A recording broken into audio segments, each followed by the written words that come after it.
दिल्ली में अब triple engine की सरकार है। बीजेपी ने विधानसभा चुनाव में जीत के बाद दिल्ली नगर निगम में भी अपनी सरकार बना ली है, लेकिन दिल्ली नगर निगम में अब भी 12 वार्ड ऐसे हैं जो फिलहाल खाली हैं, जिस पर जल्द चुनाव हो सकता है। राज्य चुनाव आयोग जल्द इसकी घोषणा कर सकता है। बता दें कि 2 मई को आधिकारिक सूत्रों ने ये जानकारी दी है। हाल ही में आयोग ने एक अधिसूचना भी जारी की है। इसमें 12 वार्ड के लिए निर्वाचक रजिस्ट्रेशन अधिकारी नियुक्त किए गए हैं। इससे संकेत मिल रहा है कि उपचुनाव की तैयारी पूरी हो चुकी है। बता दें कि इन उपचुनावों की तारीखों की घोषणा वर्तमान कानून व्यवस्था और राजनीतिक परिस्थितियों को ध्यान में रखते हुए की जाएगी। पीटीआई के अनुसार ये 12 वार्ड इस कारण खाली हो गए क्योंकि बीजेपी पार्षद कमल सहरावत 2024 के लोकसभा चुनावों में लोकसभा सांसद चुनी गई, जबकि अन्य 11 पार्षद फरवरी में हुए विधानसभा चुनावों में विधायक बन गए। विधानसभा चुनावों में जीतने वाले पार्षदों में 3 आम आदमी पार्टी और 8 भारतीय जनता पार्टी से थे।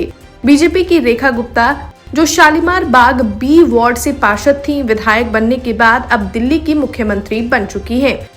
बता दें कि दिल्ली राज्य चुनाव आयोग ने 28 अप्रैल को जारी अधिसूचना में कहा कि दिल्ली नगर निगम अधिनियम 1997 की धारा 7B के अंतर्गत प्राप्त अधिकारों के तहत मैं विजय देव, राष्ट्रीय राजधानी क्षेत्र दिल्ली का राज्य चुनाव आयुक्त दिल्ली सरकार से परामर्श कर 12 वार्ड के लिए निर्वाचक रजिस्ट्रेशन अधिकारी नियुक्त करता हूं। बता दें कि उपचुनाव जिन वार्ड में होने हैं उनमें मुंडका, शालीमार बाग बी, चांदनी चौक, द्वारका बी, नारायणा, संगम विहार ए और दक्षिणपुरी सहित अन्य वार्ड शामिल है।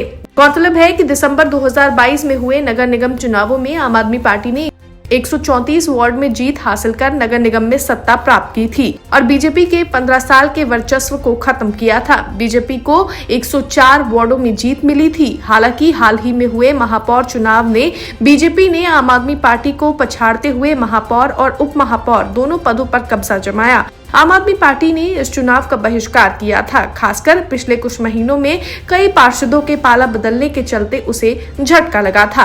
बहरहाल अब देखना होगा कि इन 12 खाली वार्डों में उपचुनाव पर सभी की निगाहें हैं, जो न सिर्फ स्थानीय राजनीति बल्कि दिल्ली के नगर निगम के शक्ति संतुलन को भी प्रभावित कर सकते हैं। ब्यूरो रिपोर्ट, दिल्ली तक।